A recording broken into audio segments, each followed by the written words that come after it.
chamado Mel. Estou com o habitual capacete. É um intercomunicador, mas também está ligado por Bluetooth ao meu telemóvel. Com esperança de que isto que eu estou a falar. Ora, vamos lá experimentar. E ele me segue. Isso é cara ver. Parece que sim. Vamos dar aqui uma voltinha só para comentar. Eu estou a olhar aqui para o telemóvel.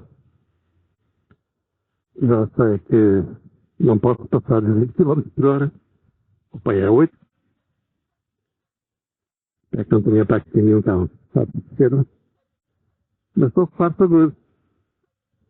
Ou seja, o Ceroco anda-me a seguir.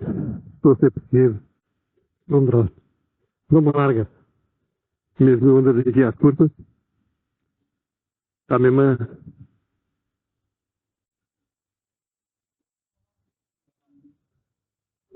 Desculpa lá. Ainda não me perdeu. Está um bocado de vento. Vai ser divertido. É pena estar já a fazer isto. Está com muito poucas condições depois. Mas não consegui fazer isso. Porque era muito ventoso. Olha, não secou. Parou.